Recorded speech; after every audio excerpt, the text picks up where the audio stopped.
Sejumlah politisi senior Partai Demokrat menjawab konflik internal dengan Ketua Umum Agus Harimurti Yudhoyono. Para pengurus Partai Demokrat tersebut juga membantah tudingan AHY mengenai adanya isu kudeta terhadap Ketua Umum. Para politisi senior Partai Demokrat menyatakan tudingan Ketua Umum Partai Demokrat Agus Harimurti Yudhoyono terkait isu kudeta dan menyeret pihak eksternal adalah tidak tepat. Mereka juga memberikan pernyataan terkait kepemimpinan Ketua Umum Partai Demokrat Agus Harimurti Yudhoyono yang tidak sejalan dengan ADART partai. Para pendiri Demokrat ini juga mengatakan pengangkatan AHY sebagai Ketua Umum terkesan dipaksakan. Kemudian di sebelah kiri pernyataan pendiri dan senior Partai Demokrat untuk meluruskan konferensi pers Agus Harimurti Yudhoyono pada Senin 1 Februari 2021 yang telah melibatkan pihak eksternal adalah tidak tepat. Padahal hal ini sepenuhnya urusan internal partai. Ketua Umum Partai Demokrat Agus Harimurti Yudhoyono menuding ada orang di lingkaran Jokowi yang akan mengambil alih secara paksa kepemimpinan Partai Demokrat. Kepala Staf Kepresidenan Muldoko yang disebut-sebut sebagai lingkaran Jokowi di balik gerakan kudeta di Demokrat menegaskan jangan melibatkan Jokowi dalam isu itu.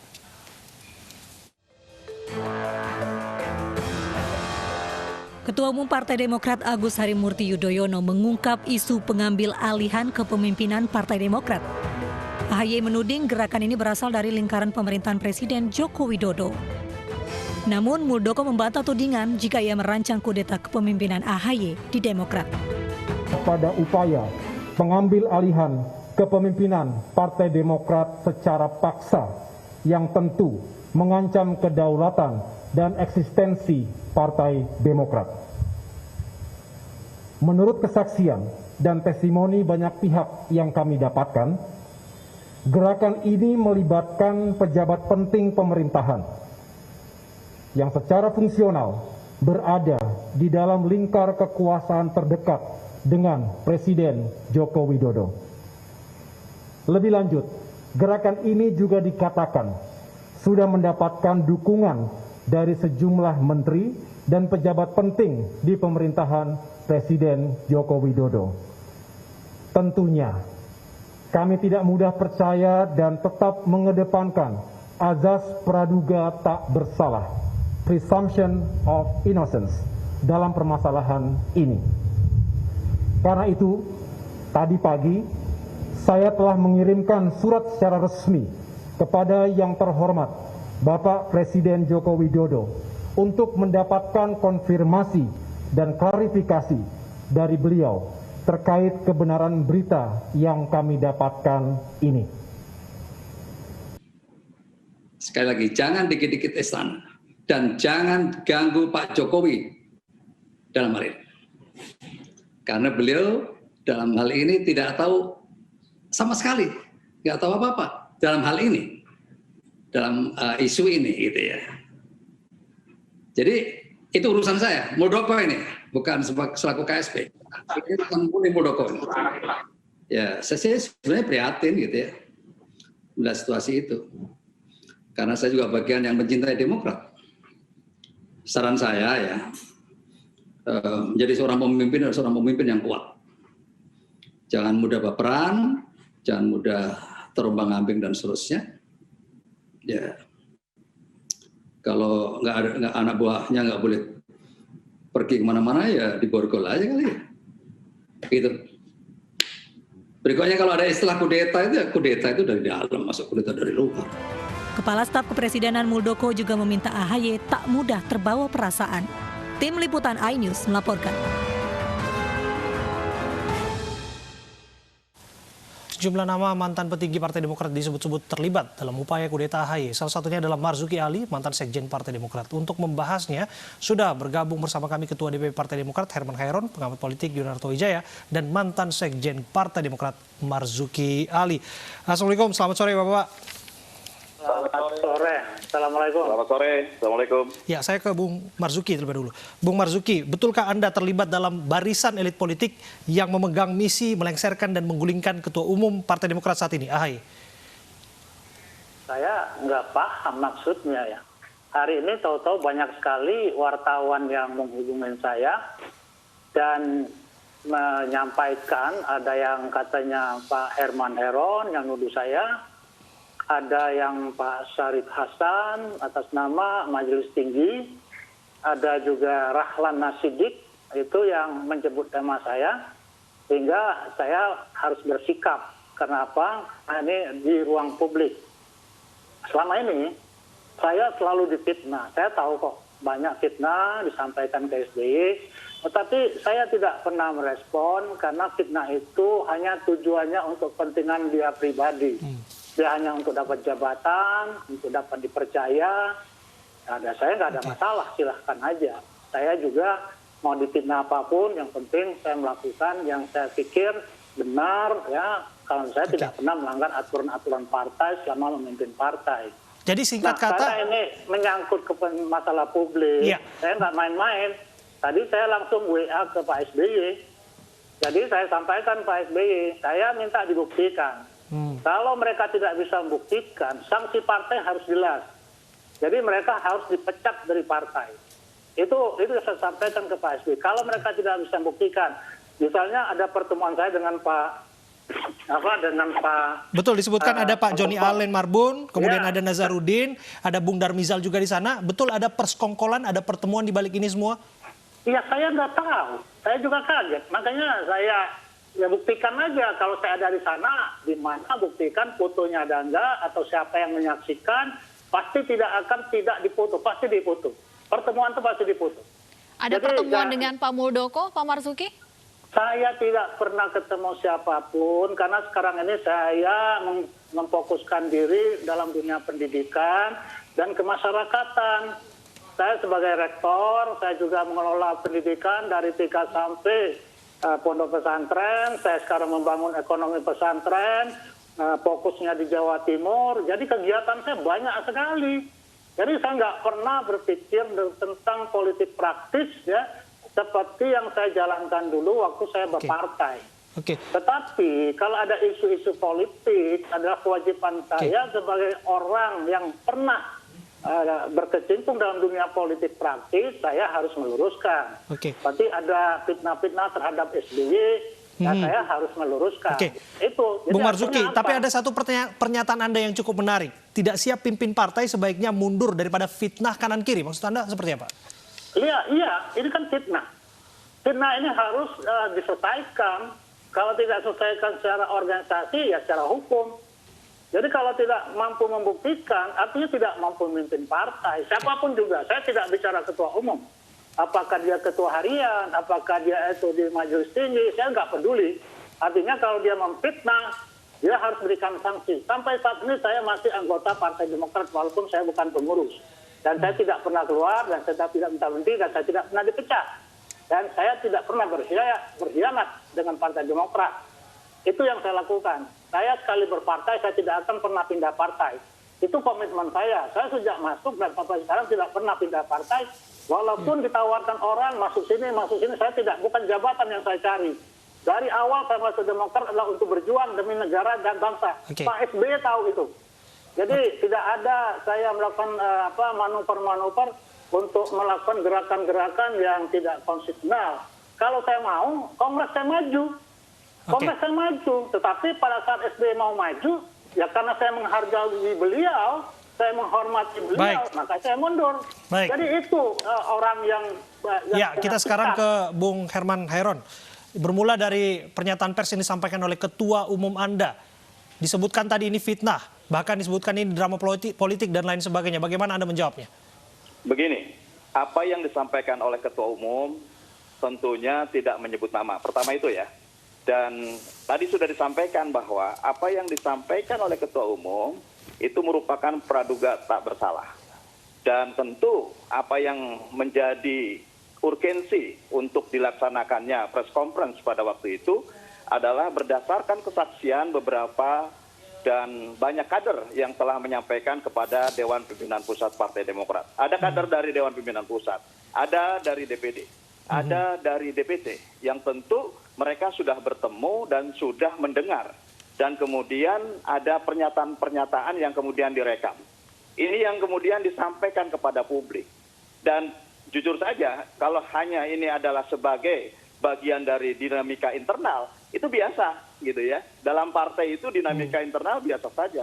Oke. Pak Marzuki dulu barangkali juga menganggap biasa saja. Tapi ini luar biasa karena ada intervensi eksternal yang tentu ingin mengambil alih secara paksa.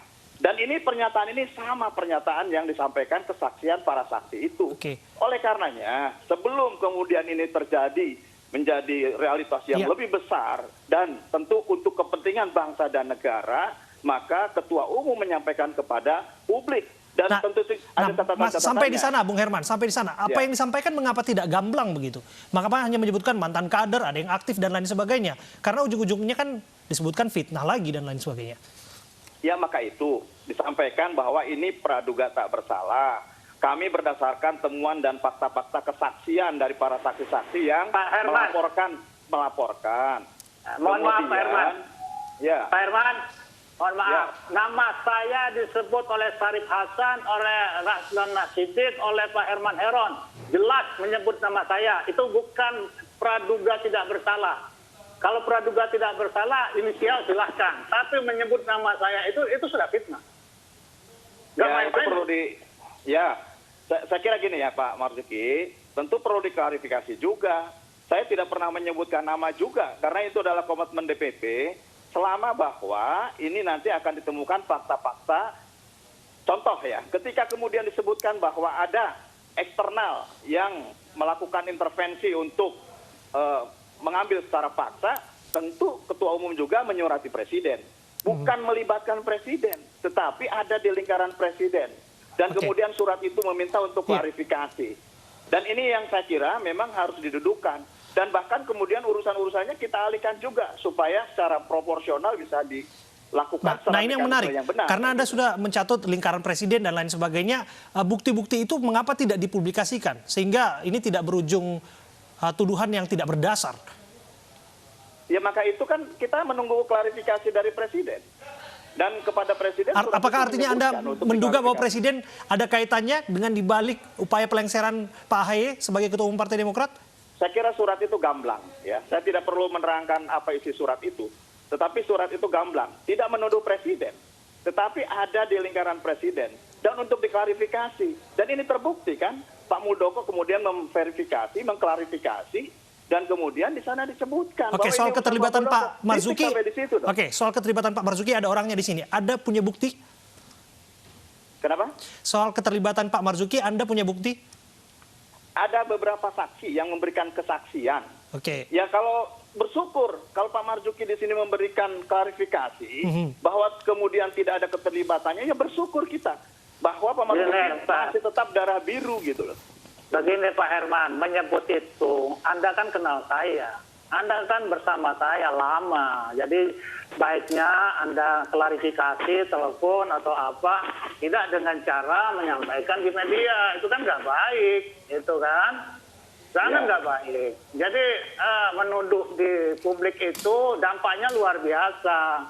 Anda itu kan bukan orang baru Demokrat, bersama saya lama sekali. Jadi nggak etis lah, jangan mentang-mentang yang menjabat, melupakan masa lalu. Ini kelakuan yang nggak baik. Kita sebagai saya pribadi. Islam, ya, Ini tidak personal, ini- jangan personal. Kita ke substansi, silakan Bapak. Saya sampai siang ini tidak menyebutkan nama.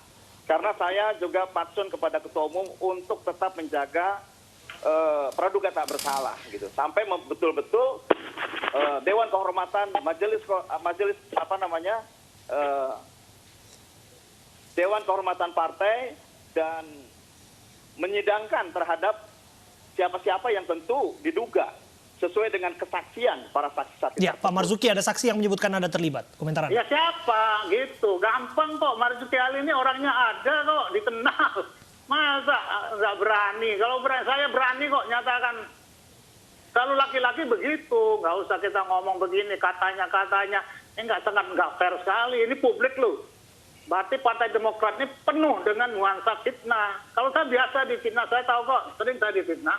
Tapi saya nggak pernah protes kok, karena tujuannya untuk mendapatkan jabatan. Ya udah nggak apa-apa. Seolah musuhin saya, melaporkan saya melakukan begini, saya mau menjatuhkan SBY, itu semuanya ada saya. Dan ada orang yang ikut rapat itu menyampaikan ke saya. Tapi saya tidak pernah klarifikasi, karena saya pernah janji dengan Pak SBY pada saat beliau ngajak saya di Demokrat. Pak, saya bilang, berpartai itu, berpolitik ini banyak sekali fitnah. Saya minta, Pak, saya belum Bapak mendengar sesuatu yang tidak baik tentang saya, sebaiknya klarifikasi ke saya, supaya tidak ada dusta lah di antara kita.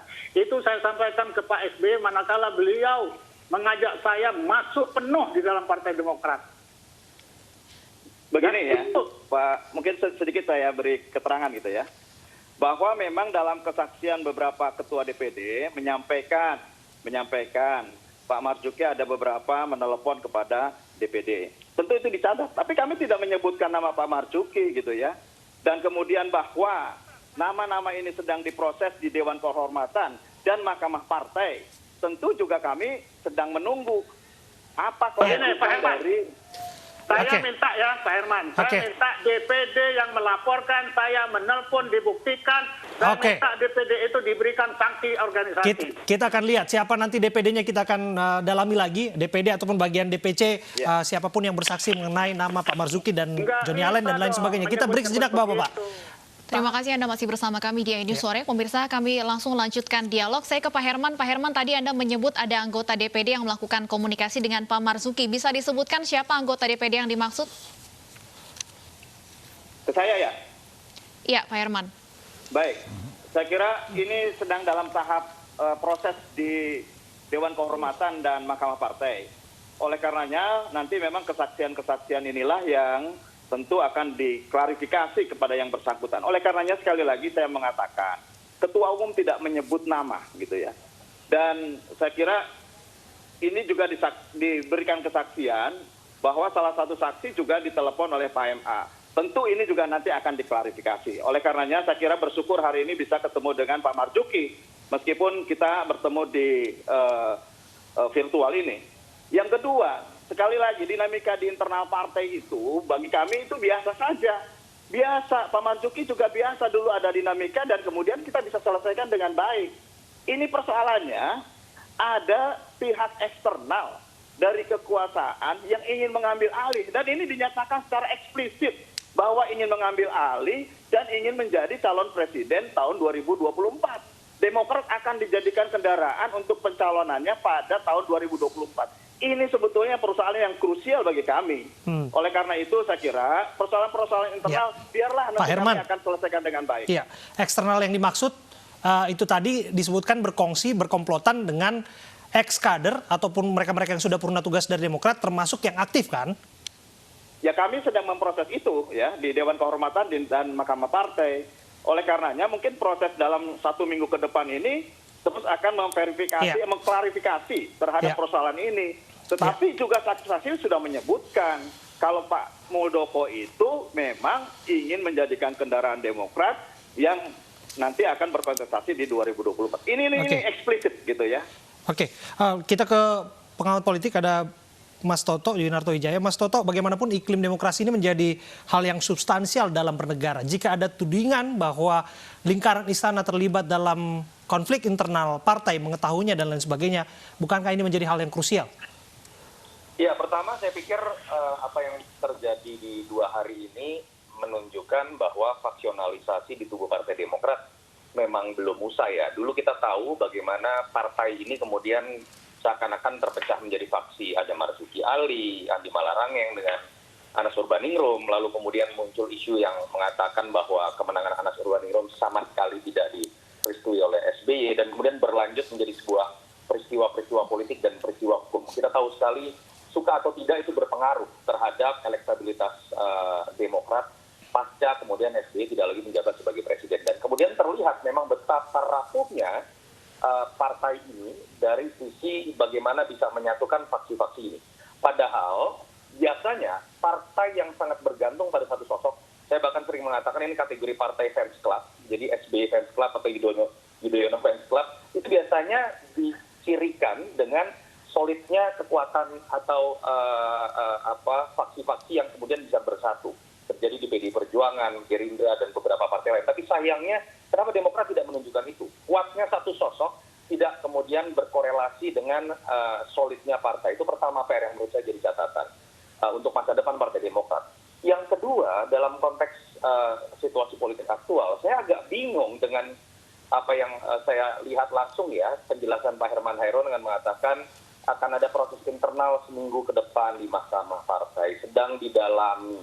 Lalu kemudian toh Ketua Umum Partai tidak menyebutkan nama sama sekali. Lalu apa makna dari kemarin kemudian mengeluarkan konferensi pers ketika seakan-akan ini masih tahapan setengah matang, masih menduga-duga dan masih didasarkan pada pengakuan sepihak dari Mas Toto, yang jelaskan surat konferensi pers kemarin itu harusnya bersifat lebih substantif karena sekarang semua partai sedang berbicara RUU Pemilu dan Pilkada. Nasdem kemarin baru saja mengeluarkan konferensi persnya melalui teks. Saya pikir ketika kemudian AHY mengeluarkan banyak meme yang mengatakan atau pengumuman akan berbicara mengenai RUU Pemilu, tapi ternyata berbicara mengenai gosip yang sedang menerpa internal Partai Demokrat yang bahkan belum diselesaikan secara internal, lalu kemudian menyebut nama-nama yang walaupun itu bukan dilakukan oleh Ketua Umum ya, tapi saya bingung kalau tidak diketahui oleh Ketua Umum, orang-orang seperti Andi Arief, Rahlan Nasidik kita tahu adalah orang-orang yang ada di lingkaran dalam AHY. Ini yang menurut saya patut disayangkan. Terlepas faktanya seperti apa, saya pikir harusnya Demokrat lebih berhati-hati karena ketika masuk di panggung depan dan kemudian masih mentah, apalagi tidak bisa dibuktikan dan sekarang bahkan muncul serangan balik dari internalnya sendiri, itu bisa jadi sebuah pertanyaan kuncinya Mas Toto, pentingkah haruskah Presiden Jokowi merespon surat resmi yang dilayangkan oleh AHY? Ya silahkan lakukan komunikasi di panggung belakang. Apa yang terjadi kemarin itu apalagi masih dalam tahap penyidikan partai, itu bukan hal yang harusnya membuat kegaduhan di panggung depan politik. Ini situasi pandemi, ini situasi proses pemulihan ekonomi, ini situasi politik berbicara mengenai RUU Pemilu dan Pilkada yang jauh lebih substantif. Lakukan itu di panggung belakang. Saya tidak mengerti apa yang dimaksud dengan panggung depan kemarin, sekedar membuat heboh, sehingga kemudian kita tidak bisa menyalahkan orang mengatakan jangan-jangan ini bagian dari politik panggung melodramatik yang biasanya sering disematkan oleh SBY dan sekarang kemudian diulang dengan gaya yang sama oleh AHY. Mas Toto, tadi Anda menggunakan kata gosip untuk pernyataan yang disampaikan oleh Ketua Umum Partai Demokrat Agus Harimurti Yudhoyono. Loh, tadi jelas Bung Herman Hairon kan mengatakan dari pengakuan yang tadi kita lihat bahkan dari dialog ini saja sudah langsung dibantah oleh Pak Marzuki Ali. Dan masih diakui juga bahwa ini masih diproses di Mahkamah Partai. Lalu bagaimana Anda ingin mengatakan ini sebuah fakta politik yang berhak dikonsumsi oleh publik seakan-akan terkait dengan kepentingan publik yang terdiri dari banyak pemilih partai. Itu yang saya sangat sayangkan dengan konferensi pers yang menurut saya sangat terlalu mentah. Dan bisa berbuah bumerang buat Partai Demokrat sendiri. Saya ke Pak Marzuki lagi. Pak Marzuki, Anda nampaknya begitu reaksioner ya soal tudingan nama Anda dan lain sebagainya. Apakah menurut Anda, mengapa kemudian Anda mengungkit kembali janji politik Pak SBY soal dinasti dan lain sebagainya? Ya ini perjalanan panjang ya. Kenapa hari ini saya reaksioner? Karena ini saya difitnah di muka publik. Kalau selama ini kan saya difitnah di internal. Kalau di internal saya nggak peduli lah. Apakah Anda secara langsung ataupun eksplisit mempertanyakan kepantasan seorang AHY memimpin Partai Demokrat? Loh, kalau dia nggak bisa mengendalikan kader, bagaimana kita mengaku dia sebagai pemimpin? Semua anak buahnya menuduh saya kok. Berarti itu kan suara dia. Nggak mungkin kan dia nggak bisa mengendalikan kader. Kalau seorang pemimpin nggak bisa mengendalikan anak buah yang di level atas, level 1 loh. Level yang dekat dia, masa dia nggak bisa kendali? Kan mau fitnah orang. Itu nggak main-main fitnah ini. Kalau dibawa ke masalah hukum, apalagi di ruang publik, di fitnah, ini bisa masalah besar. Jadi nggak main-main fitnah ini. Dan yang menyatakan itu hampir semua media yang recheck ke saya. Nama itu yang paling banyak adalah Syarif Hasan disebut. Jadi saya jelaskan, ya Syarif Hasan memang hidupnya karena ya sering memfitnah. Saya tahu kok dia sering memfitnah SBY, tapi saya nggak pernah respon. Biarkan aja orang mau fitnah saya nggak peduli. Allah Maha tahu, bagi saya nggak ada persoalan lah. Nanti dia akan menerima hukumnya sendiri. Bagi saya orang memfitnah itu dia nggak tahu lah bahwa fitnah itu udah akan ada ampunnya bagi dia. Ke Bung Herman Hairon. Bung Herman, kalau dari Pak Muldoko berpolitik jangan baperan. Kalau dari Pak Marzuki tadi yang kita ambil bahwa jangan fitnah. Kalau fitnah sebaiknya mundur saja begitu. Saya kira saya ingin menanggapi Mas Toto tadi ya. Artinya bahwa tidak sedangkal apa yang dipikirkan Mas Toto tadi. Mas Yunarto mengatakan bahwa ini dalam proses, betul, ini dalam proses untuk memproses yang internal. Bahwa bukti dan fakta-fakta untuk mengarah ke arah sana, tentu ini sangat kuat sekali gitu ya. Dan ini tidak bisa kami buka kepada publik selama bahwa ini kami juga masih menunggu surat dari Presiden gitu. Dan fakta-fakta bahwa secara tertulis, kemudian melihat, mendengar, bertemu, itu sudah fakta. Dan fakta bukan hanya 1, 2. Ya, dari semua tingkatan partai, baik dari DPP, DPD, DPD, semua mengatakan hal yang sama. Apakah kita bisa membiarkan ini? Tentu tidak. Dan inilah cara kami untuk menyampaikan kepada publik bahwa ada upaya-upaya eksternal yang akan mengambil alih kepemimpinan di Partai Demokrat. Nah, persoalan-persoalan internal tentu akan kami selesaikan secara internal. Dan ini kan kemudian menjadi gaduh karena semuanya melakukan ekspansi informasi yang pada akhirnya ya seperti Pak Marzuki ya wajar akhirnya. Jadi kira-kira salah siapa soal ekspansi Kenapa? informasi yang Anda maksud, Bung Herman? Ya kan semuanya melakukan ekspansi. Misalkan dari mungkin ya Pak Muldoko kan nyebut baperan kamu memimpin jadi ini. Loh, konteksnya bukan di situ. Konteksnya adalah kami mengklarifikasi apa yang disampaikan, apa yang dilakukan oleh Pak Muldoko. Jangan kemudian memberet-geret bahwa persoalan yang memang kami lebih substantif melihat ada faktor eksternal, kemudian digeret-geret kami kepada faktor internal. Dinamika di kami itu udah biasa gitu, dan kita bisa selesaikan secara internal. Oke, sekali lagi terima kasih waktu Anda berbincang bersama kami, Mas Yunarto Wijaya, Bung Herman Hairon, Ketua DPP Partai Demokrat, dan juga Pak Marzuki Ali, mantan Sekjen Partai Demokrat.